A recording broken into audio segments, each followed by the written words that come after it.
Hello, എല്ലാവർക്കും പുതിയ വീഡിയോയിലേക്ക് സ്വാഗതം. അപ്പോൾ ഇന്ന് നമ്മൾ പുൽക്കൂടാണ് ഉണ്ടാക്കാൻ പോകുന്നത്. പുൽക്കൂട് ഉണ്ടാക്കാനായിട്ട് ഞാനൊരു കാർഡ്ബോർഡിൻ്റെ ബോക്സാണ് എടുത്തിട്ടുള്ളത്. അപ്പോൾ ഇതിനെ കട്ട് ചെയ്തിട്ടാണ് നമ്മൾ ചെറിയൊരു പുൽക്കൂടിൻ്റെ ഷേപ്പാക്കി എടുക്കുന്നത്. അപ്പോൾ നമ്മൾ വളരെ ചിലവ് കുറഞ്ഞ രീതിയിലാണ് പുൽക്കൂട് ഉണ്ടാക്കുന്നത്. ഒരു കാർഡ്ബോർഡിൻ്റെ ബോക്സ് എല്ലാവരുടെ വീട്ടിലൊക്കെ കാണും, എന്തെങ്കിലുമൊക്കെ സാധനങ്ങൾ മേടിച്ചതായിട്ടോ ഒക്കെ, അല്ലെങ്കിൽ ഏതെങ്കിലും കടകളിൽ ചെന്നാലൊക്കെ കിട്ടും. അപ്പോൾ അതിന് ചിലവൊന്നുമില്ല. അപ്പോൾ അതിൻ്റെ മുകളിൽ ആ ഒരു കവർ ചെയ്യുന്ന പോർഷനൊക്കെ നമ്മൾ കട്ട് ചെയ്ത് കളഞ്ഞു. എന്നിട്ട് ഫ്രണ്ടിൽ ഓപ്പൺ ആയിട്ടുള്ള ഒരു ഏരിയ ഉണ്ടാക്കാനായിട്ട് അവിടെ ഒന്ന് കട്ട് ചെയ്ത് കളയുകയാണ്. അപ്പോൾ താഴെ ചെറിയൊരു ഭാഗം മാത്രം നിർത്തിക്കൊണ്ട് ആ ഫ്രണ്ടിലെ പോർഷൻ കട്ട് ചെയ്ത് കളയുകയാണ്.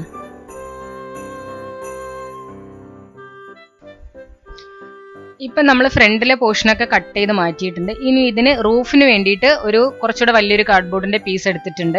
എന്നിട്ട് അതിനെ ഒന്ന് മടക്കിയിട്ടൊന്ന് രണ്ട് സൈഡിലും ഒന്ന് ഒട്ടിച്ചു കൊടുക്കുക. അപ്പോൾ ഇതുപോലെ നിങ്ങൾക്ക് വേറെ എന്തെങ്കിലും ഉണ്ടെങ്കിൽ അങ്ങനെ ചെയ്താലും മതി. എന്തെങ്കിലും ഇതുപോലെ വേസ്റ്റ് ആയിട്ട് കിടക്കുന്ന എന്തെങ്കിലും സാധനങ്ങൾ എടുക്കുക, അതിനെ ഇതുപോലെ ഒന്ന് മടക്കിയിട്ട് റൂഫ് പോലെ ഉള്ള ഷേപ്പാക്കി എടുക്കുക. അപ്പോൾ സൈഡിൽ ഒന്നുകിൽ സ്റ്റാപ്ലർ ചെയ്ത് കൊടുക്കുക, അല്ലെങ്കിൽ ഡബിൾ സൈഡ് ടാപ്പോ എന്തെങ്കിലും വെച്ചിട്ട് ഒട്ടിച്ചു കൊടുക്കുകയും ചെയ്യാം. അടുത്തതായിട്ട് നമ്മൾ പുൽക്കൂടിൻ്റെ റൂഫ് ചെയ്യാനായിട്ട് കുറച്ച് വൈക്കോൽ എടുത്തിട്ടുണ്ട്.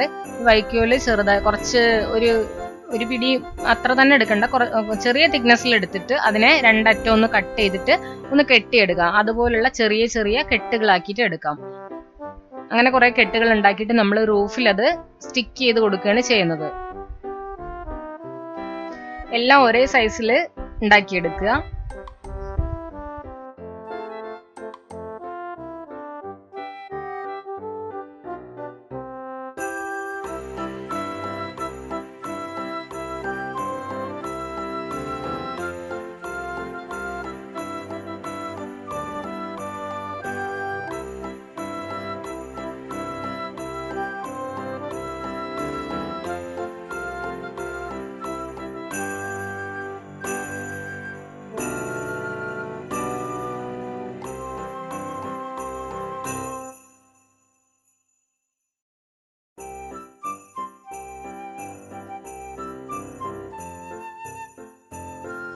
ഇപ്പം ഞാൻ റൂഫ് ഉണ്ടാക്കാനുള്ള എല്ലാ കെട്ടുകളും റെഡിയാക്കി വെച്ചിട്ടുണ്ട്.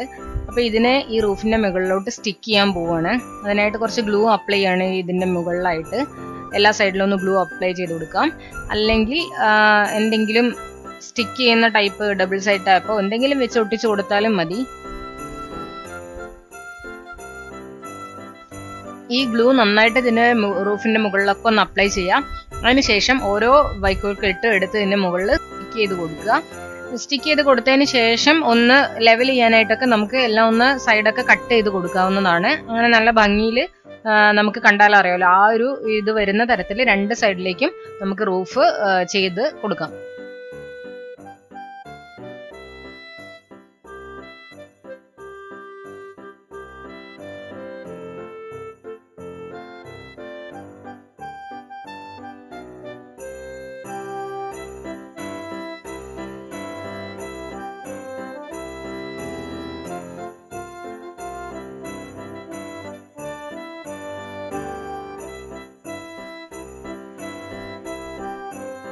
റൂഫ് ചെയ്തതിന് ശേഷം നമുക്ക് ഇതിനകത്ത് വൈക്കോലൊക്കെ ഒന്ന് കട്ട് ചെയ്തിട്ട് കൊടുക്കാം. ചെറിയ ചെറിയ പീസുകളാക്കിയിട്ട് ഒന്ന് കട്ട് ചെയ്തിട്ട് കൊടുക്കാം.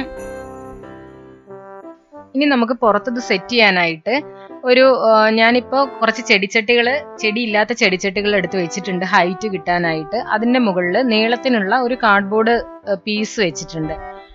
അതിൻ്റെ മുകളിലാണ് ഈ പുൽക്കൂട് വെച്ച് കൊടുക്കുന്നത്. അപ്പോൾ നിങ്ങൾക്കിപ്പോൾ ഒരു ചെറിയ നീളത്തിനുള്ള മേശ ഉണ്ടെങ്കിൽ അങ്ങനെ വെച്ച് കൊടുത്താലും മതി. അങ്ങനെ എന്തെങ്കിലും ഇത്തിരി ഹൈറ്റുള്ള എന്തെങ്കിലും വെച്ച് കൊടുത്താൽ മതി.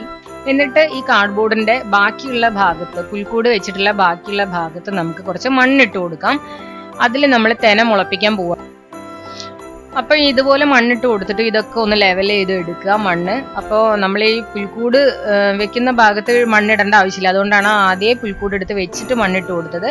അപ്പോൾ കല്ലുകളൊക്കെ ഉണ്ടെങ്കിൽ എടുത്ത് മാറ്റുക, എന്നിട്ട് ഈ മണ്ണ് നിരത്തി കൊടുക്കുക. അപ്പോൾ നിങ്ങളുടെ അടുത്ത് ഒരു വലിയ പ്ലാസ്റ്റിക് ഷീറ്റോ എന്തെങ്കിലും ഉണ്ടെങ്കിൽ, ഈ കാർഡ്ബോർഡാണ് നിങ്ങൾ യൂസ് ചെയ്യുന്നതെങ്കിൽ അതിൻ്റെ മുകളിൽ ഒരു പ്ലാസ്റ്റിക് ഷീറ്റ് വിരിച്ചിട്ട് മണ്ണിട്ട് കൊടുക്കുന്നതായിരിക്കും നല്ലത്. നമ്മൾ തെന മുളപ്പിക്കുമ്പോൾ അതിന് വെള്ളം തളിച്ചു കൊടുക്കുമ്പോൾ ഈ കാർഡ്ബോർഡ് ഇത്തിരി നനയാൻ ചാൻസ് ഉണ്ട്. അതുകൊണ്ടാണ് ഞാൻ പറഞ്ഞത്. അപ്പോൾ ഇതുപോലെ മണ്ണൊക്കെ ഒന്ന് ലെവൽ ചെയ്തെടുക്കുക. ഇതുപോലെ വഴി റെഡിയാക്കാൻ വേണ്ടിയിട്ട് കുറച്ച് കല്ലുകൾ എടുത്ത് വെക്കുന്നുണ്ട്. ഇപ്പൊ തൽക്കാലം ഞാൻ അവിടെ കിടന്ന കുറച്ച് കല്ലുകളാണ് എടുത്ത് വെക്കുന്നത്. പിന്നീട് നമുക്ക് മാറ്റി വെക്കാൻ പെബിൾസ് ഒക്കെ എടുത്ത് വെച്ചു കൊടുക്കാം. അപ്പൊ ഇതുപോലെ ആ വഴി ഒന്ന് റെഡിയാക്കുക. കാരണം നമ്മൾ തെന മുളപ്പിക്കുമ്പോൾ ആ വഴിക്കകത്ത് തെന മുളയ്ക്കാൻ പാടില്ല. അതുകൊണ്ടാണ് അതൊന്ന് സെപ്പറേറ്റ് ചെയ്ത് വെക്കുന്നത്. അതുപോലെ ചെറിയ കുന്ന് പോലെയൊക്കെ നമുക്ക് റെഡിയാക്കി എടുക്കാം ഇതില്.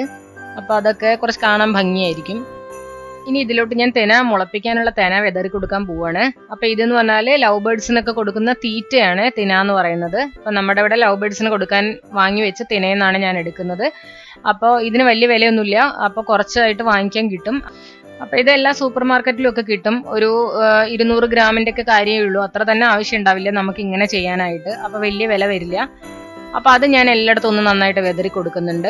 അപ്പോൾ ഇത് ഉറുമ്പ് തിന്നാനുള്ള ഒരു സാധ്യത ഉണ്ട്. അപ്പൊ അതുകൊണ്ട് നിങ്ങൾ ഇത് വെതറിയതിന് ശേഷം ഇതിന്റെ ചുറ്റും ഉറുമ്പ് വരാതിരിക്കാനായിട്ട് ഉറുമ്പ് പൊടിയോ അല്ലെങ്കിൽ ഉറുമ്പിന്റെ ചോക്കോ എന്തെങ്കിലും വരച്ചു കൊടുക്കാം. എന്നിട്ട് ഇത്തിരി വെള്ളം കൂടെ തെളിച്ചു കൊടുക്കാം. അപ്പൊ ഇത് ഇട്ട് കൊടുക്കുമ്പോൾ നിങ്ങൾ ശ്രദ്ധിക്കുക, വഴിന്റെ അകത്തൊന്നും ഇട്ട് കൊടുക്കാതിരിക്കാൻ ശ്രദ്ധിക്കുക. ഇത് മുളച്ചു വരുമ്പോൾ ആ വഴിയിൽ മാത്രം ഉണ്ടാവാൻ പാടില്ല. അപ്പൊ കാണാൻ നല്ല ഭംഗിയായിരിക്കും. അപ്പൊ നിങ്ങൾ ഇതിപ്പോ മുളപ്പിക്കാനായിട്ട് ഇട്ട് ഒരു 2 ദിവസം കഴിയുമ്പോൾ മുളച്ചു വരും. 3-ാം ദിവസമൊക്കെ ആകുമ്പോഴത്തേക്ക് തന്നെ പുല്ലായിട്ടുണ്ടാവും. അപ്പോൾ നമുക്ക് 4-ാമത്തെ ദിവസമൊക്കെ ആകുമ്പോഴത്തേക്ക് കറക്റ്റ് അത് നല്ല ഭംഗിയായിട്ട് തന്നെ കിട്ടും. അല്ലെങ്കിൽ ഇടയ്ക്കിടയ്ക്ക് പെട്ടെന്ന് മുളയ്ക്കണം എന്നുണ്ടെങ്കിൽ ഇടയ്ക്കിടയ്ക്ക് ഒന്ന് വെള്ളം സ്പ്രേ ചെയ്ത് കൊടുക്കുക. അപ്പൊ ജസ്റ്റ് ഒന്ന് തളിക്കുക, അല്ലെങ്കിൽ സ്പ്രേ ചെയ്യുന്ന ബോട്ടിൽ ഉണ്ടെങ്കിൽ അങ്ങനെ ഒന്ന് സ്പ്രേ ചെയ്ത് കൊടുത്താലും മതി. അപ്പൊ ഈ തെനയെല്ലാം നമ്മളിങ്ങനെ ഇട്ട് കൊടുത്തതിന് ശേഷം അതിന്റെ മുകളിൽ ചെറിയൊരു ലെയർ ആയിട്ട് മണ്ണിട്ട് കൊടുക്കാം. കുറച്ച് മതി. അതിന്റെ മുകളിലായിട്ടൊന്ന് മണ്ണിട്ട് കൊടുക്കുക. അതിന് ശേഷം സ്പ്രേ ചെയ്താൽ മതി വെള്ളം. ദിവസവും 2 നേരം വെള്ളം എന്തായാലും സ്പ്രേ ചെയ്ത് കൊടുക്കുക. പറ്റുമെങ്കിൽ 3 നേരം കൊടുത്താലും കുഴപ്പമില്ല. അപ്പൊ പെട്ടെന്ന് തന്നെ മുളച്ച് കിട്ടും.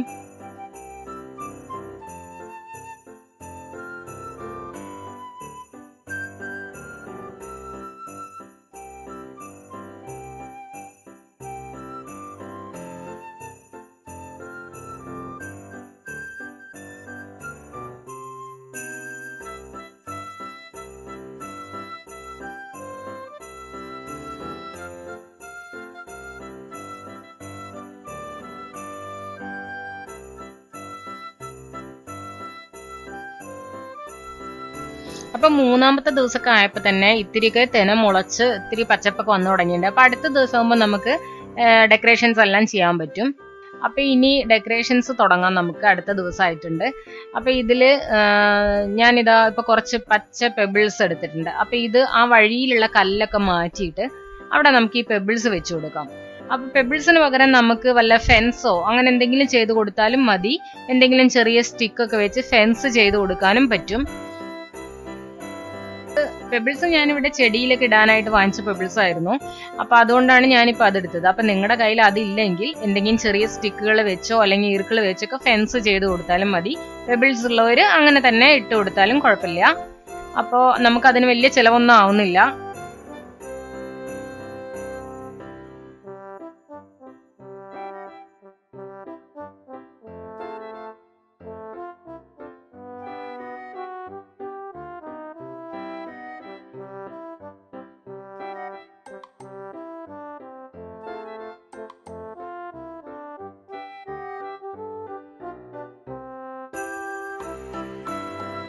ഇനി നമുക്ക് ഈ ചെടികളൊക്കെ ഒന്ന് ഡെക്കറേറ്റ് ചെയ്തെടുക്കാം. അപ്പൊ ബോൾസും ബെല്ലും അങ്ങനെയുള്ള സാധനങ്ങളൊക്കെ ഉണ്ടാവുമല്ലോ ക്രിസ്മസിന് ഡെക്കറേറ്റ് ചെയ്യാനുള്ള, അതെല്ലാം വെച്ചിട്ട് നമുക്ക് ഈ ചെടിയൊക്കെ ഒന്ന് ഡെക്കറേറ്റ് ചെയ്യാം.